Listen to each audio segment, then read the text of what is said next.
আসসালামু আলাইকুম, সবাই কেমন আছেন? আমি তো আলহামদুলিল্লাহ অনেক ভালো আছি। তো আজকে আপনাদের একটা রান্না দেখাচ্ছি। কি রান্না করব দেখতে থাকেন মনোযোগ দিয়ে। তো আমি প্রথমে রান্নার জন্য পাতিলে তেল দিয়ে পেঁয়াজ কাঁচামরিচ দিয়ে একটু ভেজে নিছি। তারপরে আদা রসুন দিয়ে দিলাম।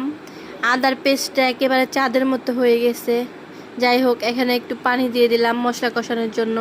তারপরে আমি এখানে মশলা দিয়ে দিচ্ছি, সব ধরনের মশলা দিয়ে দিছি। তারপরে একটু মাংস দিয়ে দিলাম। আসলে কি জানেন, আজকে আমি লাউ দিয়ে মুরগি দিয়ে তরকারি রান্না করব। তো এই জন্য আমি মাংস কষিয়ে নিচ্ছি। এই তো আমার মাংস কষানো হয়ে গেছে প্রায়। এখন আমি কেটে ধুয়ে রাখা লাউগুলো দিয়ে দিব। এই লাউটা অনেক কচি ছিল।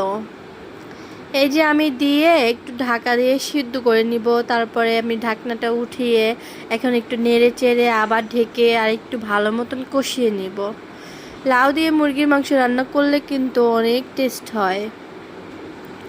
এই তো আমি বারবার ঢেকে দিয়ে ভালো করে কষিয়ে নিচ্ছিলাম। এখন আমি এখানে ঝোল দিয়ে দিচ্ছি।